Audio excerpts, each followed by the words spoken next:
نعرہ صلوات۔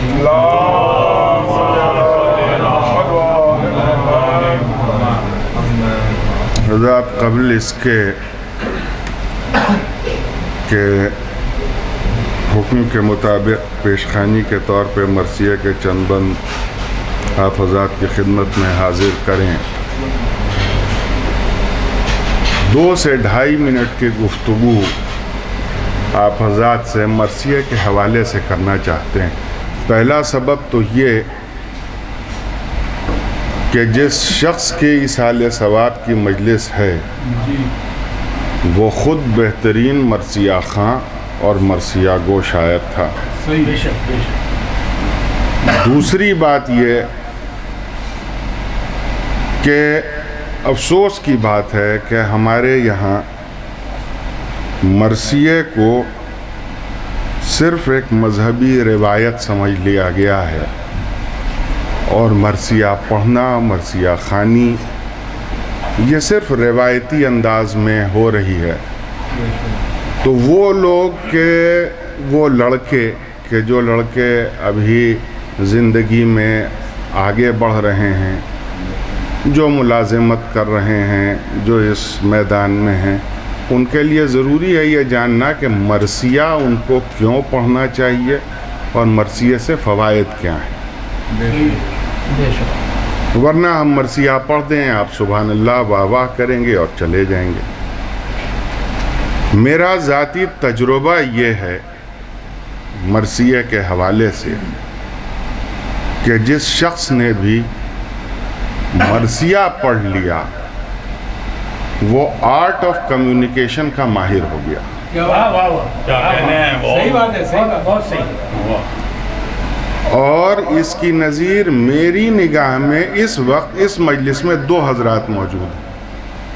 ایک ہمارے انجم بھائی، ایک ہمارے دانش بھائی۔ دانش بھیا ہمارے پھوپھیزاد بھائی ہیں، انجم بھائی ہمارے بڑے بھائی کی حیثیت رکھتے ہیں۔ ان دونوں حضرات کی ایک خاصیت یہ ہے کہ یہ چھوٹے سے چھوٹے نقطے کو اگر پھیلانے پہ آتے ہیں تو گھنٹوں پھیلا دیتے ہیں، اور بڑی سے بڑی بات کو سمیٹنا چاہتے ہیں تو ایک جملے میں سمیٹ کے نکل جاتے ہیں،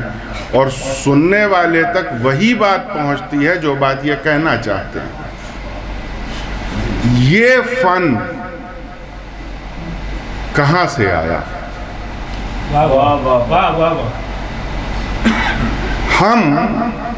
کہ جو ہمارے پاس مرثیہ اور مجلس کی شکل میں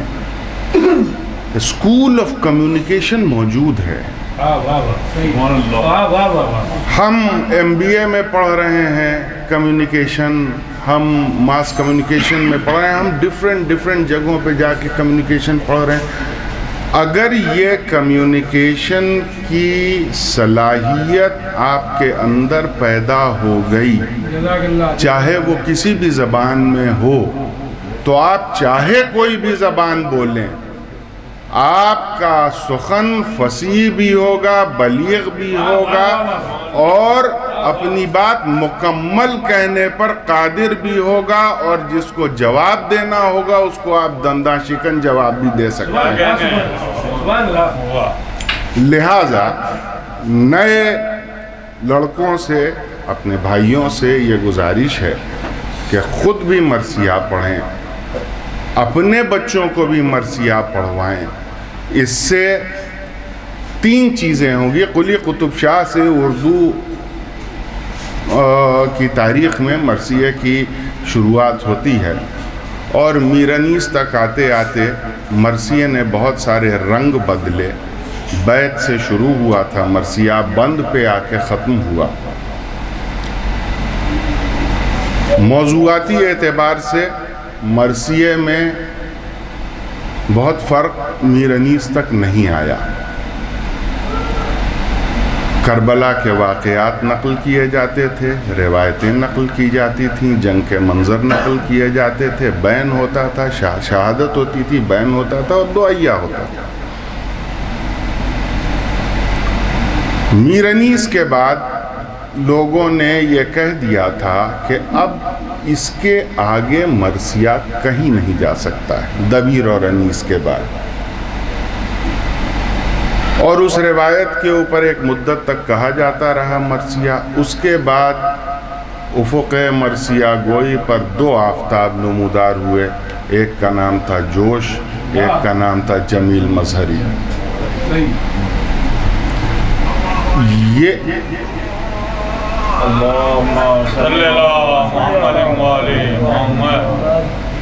ان دو حضرات نے مرثیے کی میں سبجیکٹیو چینج کیا. جن سبجیکٹس کو انیس اور دبیر نے ڈیل کیا تھا اس سبجیکٹ سے الگ ہٹ کے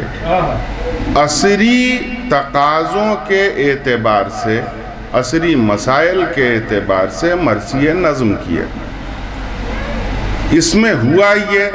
کہ عصری مسائل کو نظم کرنے کی وجہ سے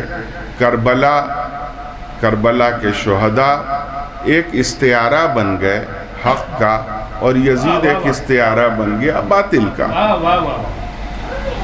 یہ گفتگو چلتی رہی. جوش کے بعد سے بہت لوگوں نے مرثیے کہے، اس انداز کے اوپر مرثیے کہے، اور وہ اپنی اوج تک پہنچتا گیا. لیکن مرثیے کے جو اجزاء انیس نے طے کیے تھے وہ غائب ہو گئے. یعنی مثال کے طور پہ تشبیہ یعنی چہرہ، رجز، جنگ، شہادت وغیرہ جو اجزاء ہیں وہ غائب ہو کر کے ایک مسدس کی شکل میں مرثیہ کہا جانے لگا. وہ بھی اپنی عروج پر پہنچ گیا. جوش اور جمیل نے اس کو اس عروج تک پہنچا دیا کہ لوگوں نے یہ کہنا شروع کیا کہ اب اس کے بعد مرثیے میں کچھ نہیں ہو سکتا. اب مرثیہ گوئی کے میدان میں 2 بڑے پلیٹ فارمز موجود تھے. ایک انیس کا اسکول جو روایت، جو واقعات، جو اجزاء مرثیہ کی گفتگو کرتا تھا. دوسرا پلیٹ فارم مرثیے کا وہ تھا کہ جس میں حالات حاضرہ پر جدید مسائل کو کربلا کے تناظر میں پیش کیا جاتا تھا. 1970 میں میرے والد مرحوم مرتضی اظہر رضوی صاحب نے بیچ کا راستہ نکالا، اور اس بیچ کے راستے میں انہوں نے یہ بڑا کام کیا کہ جمیل اور جوش سے فلسفہ لیا، اجزاء مرثیہ انیس سے لیے، دونوں کو ملا کے ایک نیا مرکب پیش کیا جس میں مرثیہ انیس کی تمام خوبیاں اور جوش اور جمیل کی تمام خوبیاں موجود تھیں. یہ حقیر اسی سلسلے کو آگے بڑھا رہا ہے. مرثیہ کہہ رہے ہیں ہم بھی. آپ حضرات سے دعا ہے کہ میرے حق میں دعا کیجئے کہ اللہ مزید مرثیہ کہلوائے. مرثیہ پڑھنے کے سے انیس کے مرثیے جب ہمارے نوجوان پڑھیں گے تو ان کو یہ پتہ چلے گا کہ بھائی بھائی سے کیسے گفتگو کرتا ہے، بہن بھائی سے کیسے گفتگو کرتی ہے، بھتیجا چچا سے کیسے گفتگو کرتا ہے، دشمن سے کیسے گفتگو کی جاتی ہے، مہمان کی کیسے پذیرائی کی جاتی ہے. تو یہ ایک تہذیب آپ کو ملتی ہے، اور اگر اس تہذیب کی تربیت آپ نے اپنے بچوں کی کر دی تو بخدا یہ جان لیجئے کہ آپ کو کسی اسکول میں موریلٹی پڑھانے کی ضرورت نہیں پڑے گی. ایک نعرہ صلوات.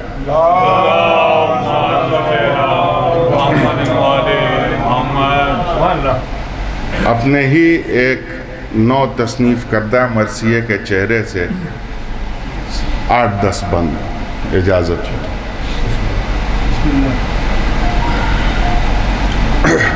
ایک نعرہ صلوات.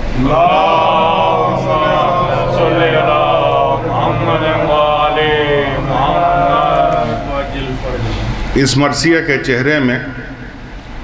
خلقت کائنات کے حوالے سے گفتگو ہے، بس اتنی سی پیش کریں گے. اے قلم ذکر دل غم زدگاں کرنا ہے، اے قلم ذکر دل غم زدگاں کرنا ہے، گلشن نطق کو شاداب و جواں کرنا ہے، حرف کو لفظ کی وسعت میں رواں کرنا ہے، لا مکان فکر کو پابند مکان کرنا ہے، کچھ نئے ڈب سے مضامین سخن لکھنے ہیں، بزم میں ذوق سماعت ہمتن لکھنے ہیں، مرحبا خامہ بے باک فصاحت تیری، آسمانوں سے سوا ہو گئی رفعت تیری، معتبر اہل سخن میں ہوئی ندرت تیری، حق کو منظور ہوئی آج اشارت تیری، تجھ پہ لازم ہے کہ اب حق کی اطاعت کر لے، کر کے دنیا کو فراموش محبت کر لے، تو کر کے دنیا کو فراموش محبت کر لے، تو محبت کیسی کر کہ عشق یوسف میں زلیخا کی جوانی بن جا، عشق یوسف میں زلیخا کی جوانی بن جا، قلزم فکر میں موجوں کی روانی بن جا، دھار ایسی ہو کہ تلوار کا پانی بن جا، مختصر یہ ہے کہ سر ہمدانی بن جا، گفتگو خاص ہو مت کام لے ارزانی سے، سہل یوں ہو کہ اتر سینے میں آسانی سے، سہل یوں ہو کہ اتر سینے میں آسانی سے، تو سہل کس طرح ہو کہ رنگ غنچوں سے چمنزار سے نکہت لے لے، خون کی مہتاب سے سورج سے تمازت لے لے، اوج افلاک سے شبنم سے لطافت لے لے، حسن تخلیق سے یعنی کہ ضمانت لے لے، پھر اسی شان سے پیغام شہادت بن جا، کرم خاص سے اللہ کی آیت بن جا، صلوات۔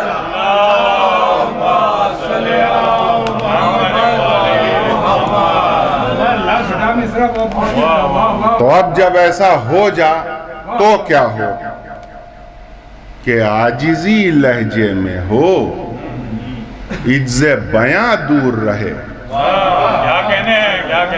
عاجزی لہجے میں ہو، عجز بیاں دور رہے، رہے ایقان سے وابستہ گماں دور رہے، تیرا انداز دعا کا ہو فغاں دور رہے، ارے حشر تک تجھ پہ بہاریں ہو خزاں دور رہے، ہو فقیری تیری مقبول سوا شاہی سے، تا قیامت تیرا رشتہ رہے آگاہی سے۔ تو اب جب اس طرح ہو جائے تو نہ زیادہ کہیں رہ جائے، نہ ہو جائے قلیل، متوازن ہو زباں اور مضامین اصیل، نقطہ سنجی میں بھی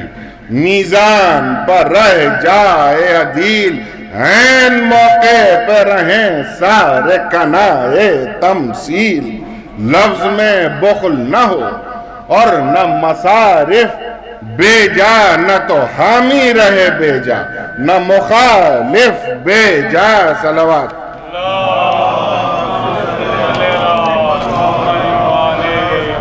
تو بخش دے جبکہ خداوند تجھے یہ اوصاف، صدر جب ہو چکے آئینے کے جیسا شفاف، نہ رہے جذبہ صادق پر قدورت کا غلاف گرد جب حق کے سراپا ہو تیرا محو طواف تب ہے زیبا تجھے الفت کا ہدی خواں ہونا تبھی امکان تیری مشکل کا ہے آسان ہونا کوئی ارتقا کی اب جب قلم چلے گا تو آگے بڑھے گا آگے بڑھے گا تو ارتقا ہوگی ترقی پائے گا تو ارتقا کی رہے صد کام بھی آسان نہیں یہ ترقی کا سفر آسان نہیں ہے ارتقا کی رہے صد کام بھی آسان نہیں یہ سفر وہ ہے جہاں رکنے کا امکان نہیں کہیں سایہ نہیں تسکین کا سامان نہیں خستہ جاں ہو تو یہاں کوئی نگہبان نہیں ہاں اگر جذبہ ایمان کشادہ ہو جائے حکم خلاق سے آسان یہ جادہ ہو جائے صلوات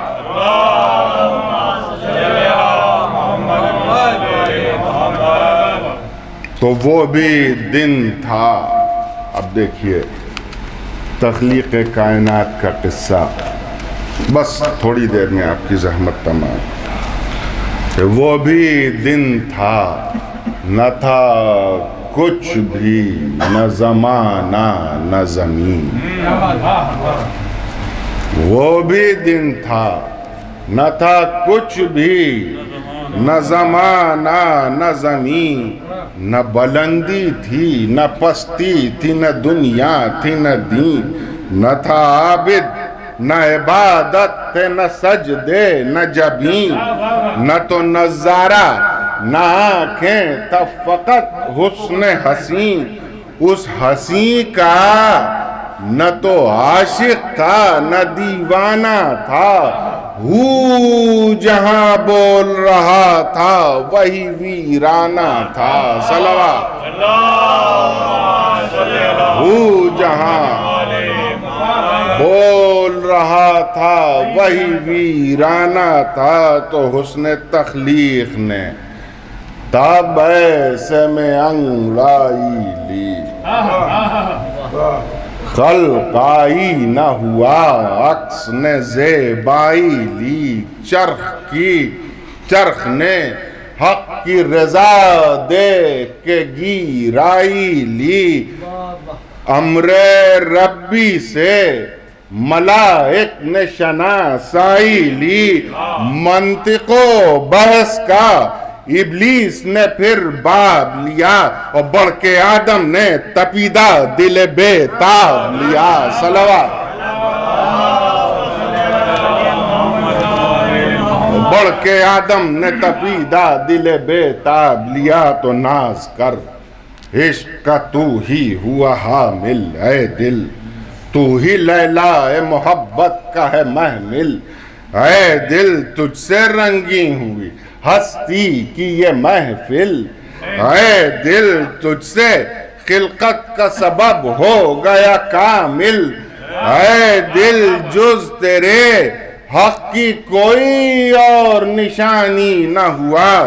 دونوں عالم میں تیرا کوئی بھی ثانی نہ ہوا تو راہ عرفان ہے سنجیدہ و سادہ تجھ سے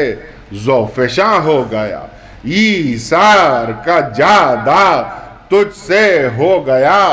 دہر میں ایمان کشادہ تجھ سے عام عالم میں ہوا حق کا ارادہ تجھ سے ہو گیا جن و ملائک میں بھی چرچا تیرا ایسا بھایا تیرے خالق کو دھڑکنا تیرا ہو گیا جن و ملائک میں بھی چرچا تیرا ایسا بھایا تیرے خالق کو دھڑکنا تیرا تو اب دل کی تخلیق کیسے ہوئی بس 4-5 بند کی زحمت اور کہ کیسے ازداد ملا کر بنی تصویر تیری، آتش و آب ملے پھر ہوئی تعمیر تیری، صبر اور حرص سے پے ہم ہوئی تسخیر تیری، گویا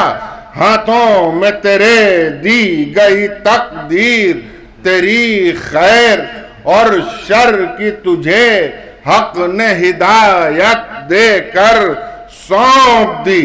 تجھ کو زمین خلق پہ قدرت دے کر، صلوات۔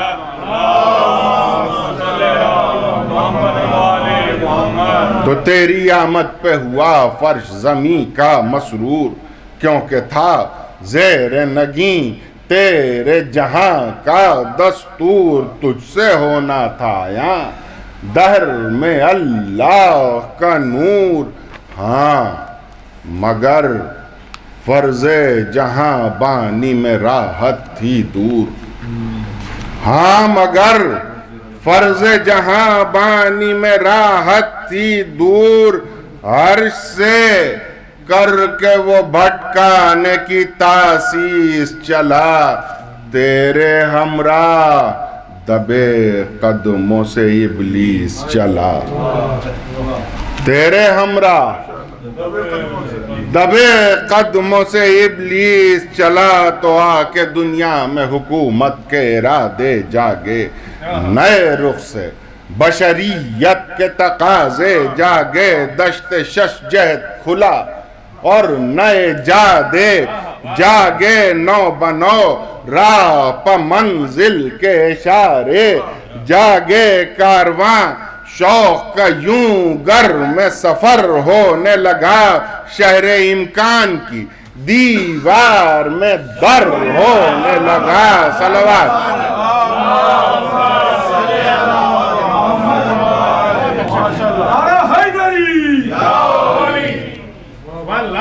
اب جب حضرت انسان دنیا میں آ گئے تو ہوا کیا؟ تو راہ میں خیر بھی تھا، شر کی دلاویزی بھی، راہ میں